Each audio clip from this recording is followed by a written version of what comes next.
The fact of the crimes committed by Epstein and the people that he was involved with is profound in its own right. But even if you put that aside, the important question for us is, what role is the Epstein library playing in our governance of our own civilization? Our civilization, to the extent that it is a departure from history, is based on the consent of the governed, which means that we govern ourselves. But if something has gotten leverage over important people sufficient to cause things that we want not to happen and to cause things we don't want to happen, then we are not self-governed. And we need to know. It is a top priority for us to discover whether or not the amount of steering that is being done with that material is major, which I suspect it is, or it's minor and it is, and the world is roughly as we imagine it should be. So I don't see higher priorities than understanding to what extent the democratic nature of our society is a fiction. Let's imagine that the cartoon view of what's taken place is roughly right, just broad brush. That Jeffrey Epstein was a front for an intelligence operation, maybe one intelligence service, maybe multiple intelligence services, probably the latter. But whatever, there's some hidden entity that enjoys a permanent advantage in terms of information, and that it went about collecting specifically useful information through Jeffrey Epstein, his connections, and his ability to parasitize the worst aspects of human character, etc. Okay, so you've got a pile of leverage points. Who knows what it might be, but let's just say an intelligence service which would have a virtually unlimited budget to create leverage would know a great deal about what would work to persuade Trump. They would have invested heavily in analyzing him, what wouldn't work, and the about face, Pam Bondi telling us it was on her desk and she was ready to go, and then Dan Bongino and Kash Patel telling us, hey, it all is on the up and up. We've looked at the file. He killed himself. That was profoundly revealing. It sounds like what you're saying is that we are in a kind of emperor has no clothes moment. I don't mean about Trump. I mean about our institutions. I mean about the nature of the Western civilization, America, what governs the world, what works, what's really going on.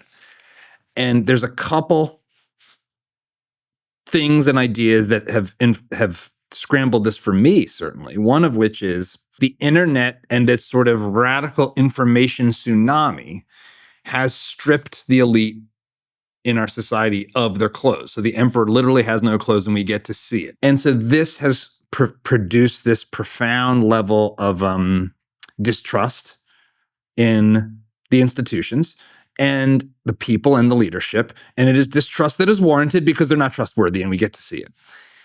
And so there's two ways I think about that. One is they've always been this corrupt. And what's new is we're getting to see it. And that's a sociological, social evolutionary thing that we're getting hit by, kind of like when the printing press came out. And this is just one more example of that. JFK was basically coercing underage girls to have sex with people in the pool at the White House. This is not new, being gross. But I think you're saying something different than that, which is that there's a change that's going on. Or are you? Are you saying maybe it's not a change? Maybe we're just having the scales fall from our eyes, and this is just a really acute way for it to happen?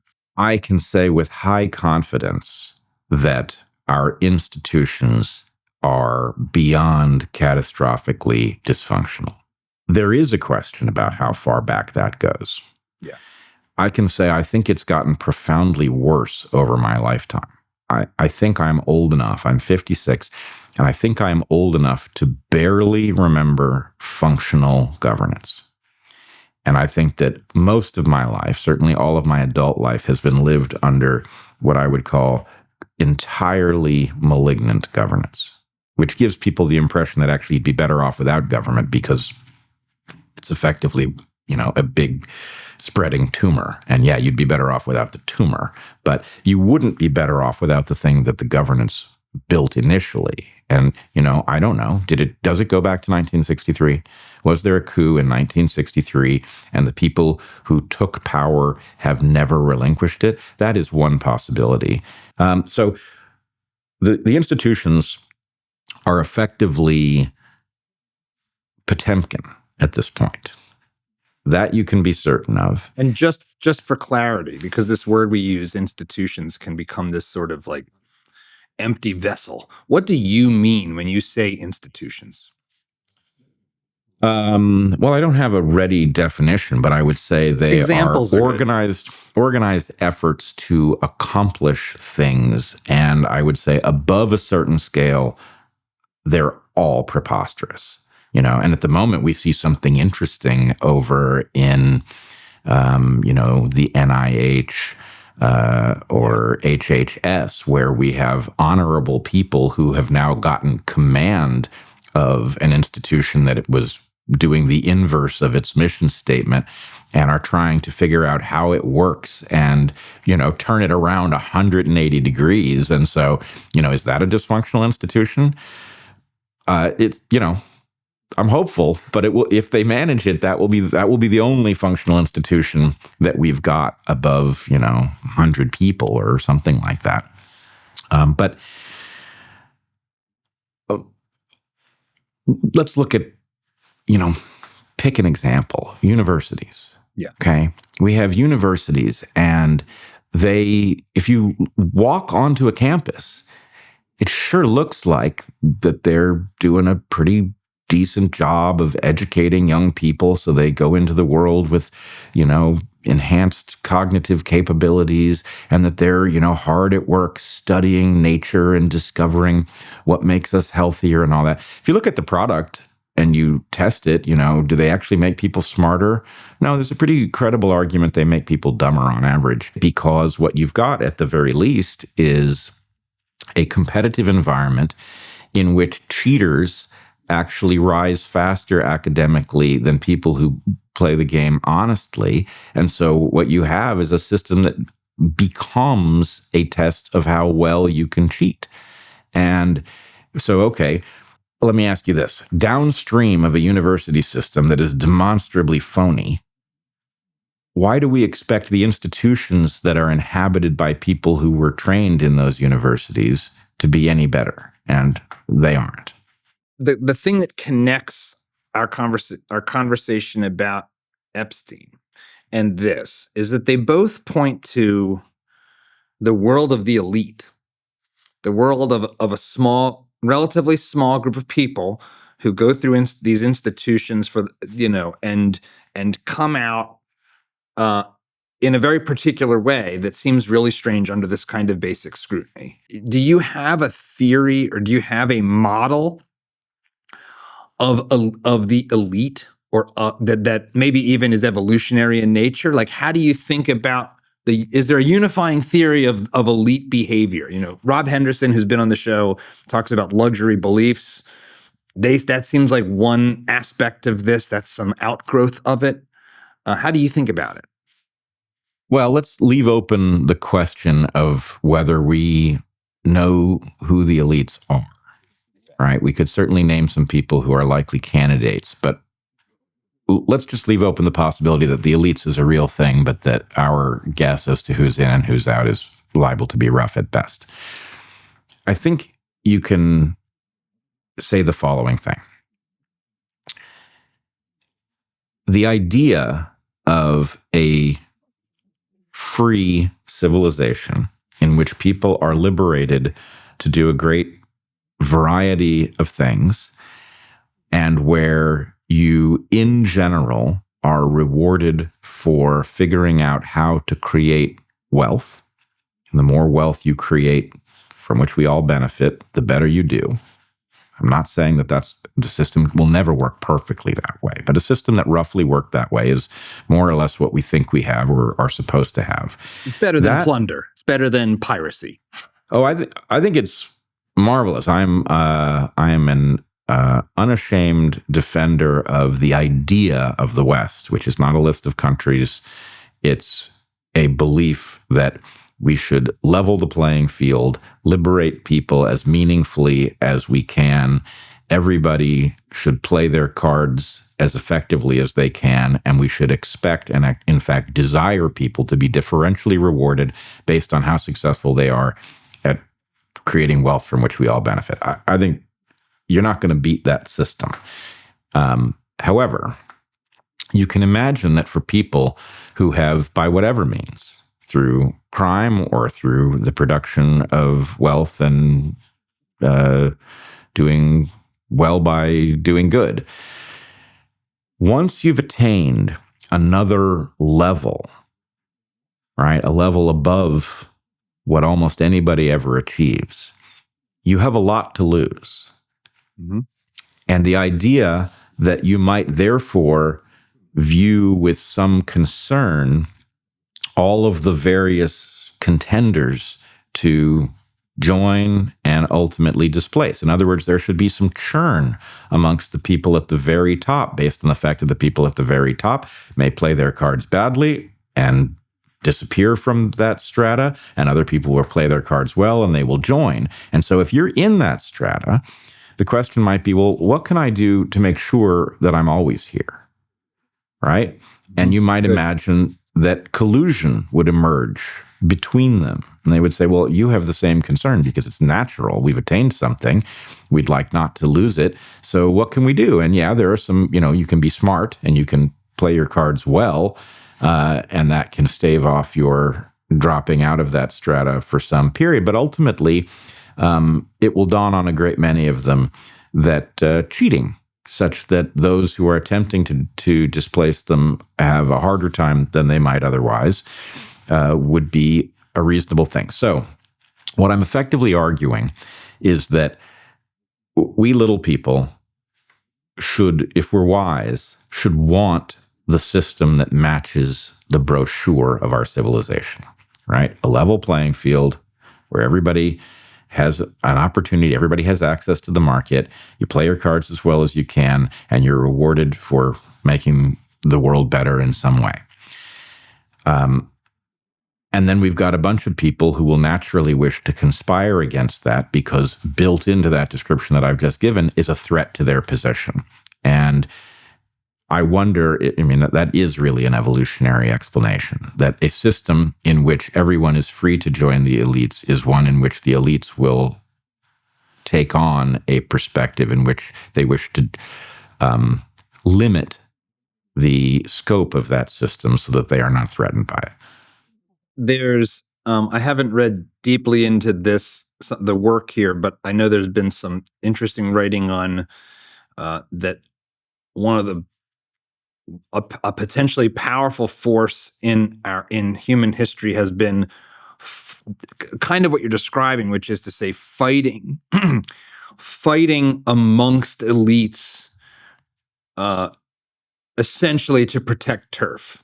And that people who are in a good position want to make sure that the people who are immediately at their heels can't get that next way up. And then the fallout from the rest of that effort is that a lot more people than just the immediate competitors get harmed by that, but that actually the driving force is I've reached this status point, this wealth status, how I see myself, the circles I'm in, and I don't want you who are right there 2 years behind me to take my spot. I've seen this in corporate life, especially. Is that how you understand it? Is that another way to look at it? Yeah, it makes perfect sense. And you can imagine in a corporate context, it means that you might expect the head of a division to hire the most promising people, and you might be surprised that that's not what happens because, of course, the most promising people are in a position to outshine you. And so anyway, you would imagine that those institutions have a built-in obstacle to refining themselves, in that there are perverse incentives for those who inhabit them. But of course, our democratic republic isn't supposed to work like that at all, right? We are supposed to effectively be the hiring authority who puts people into a position, and if they don't do our bidding in office, we're supposed to throw them out. Of course, the way the game evolves in the case of our democratic republic, we are effectively prevented from having reasonable choices so early in the process that we are forced to choose between unreasonable choices, all of which are effectively acceptable to the elites that haunt our system.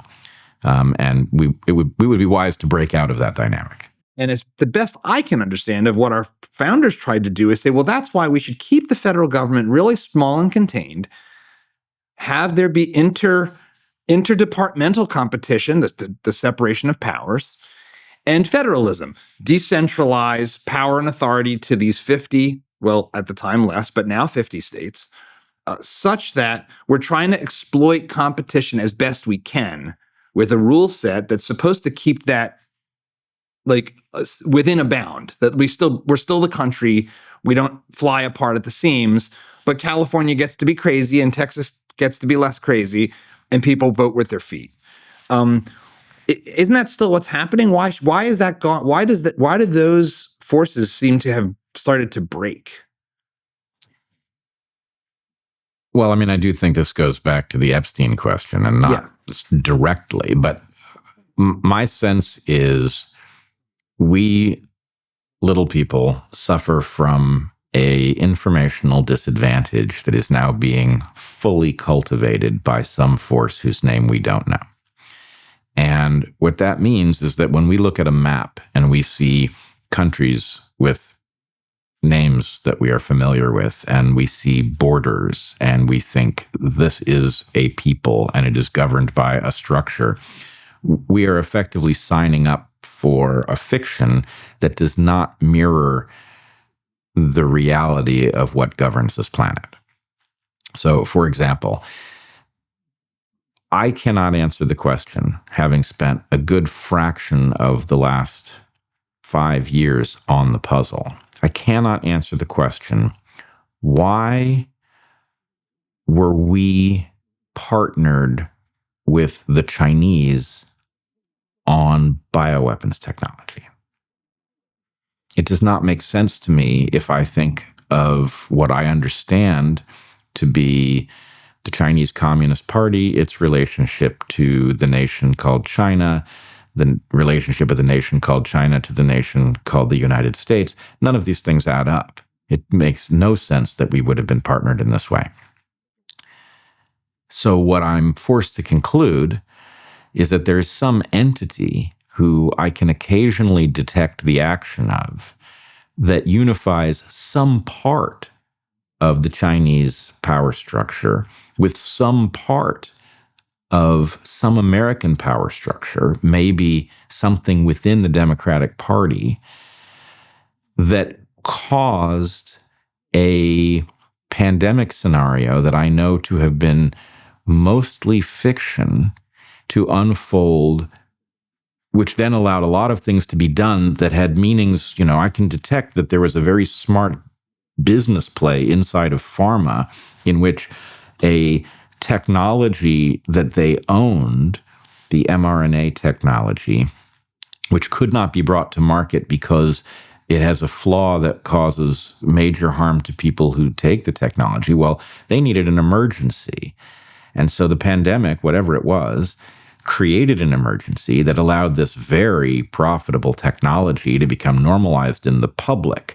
That is downstream of some collaboration between Anthony Fauci and something he's connected to, and the Wuhan Institute of Virology and something. So basically my point is, imagine that you just had a globe on it with no markings, and that somebody was going to sit you down and say, let me tell you about the real power players on this map.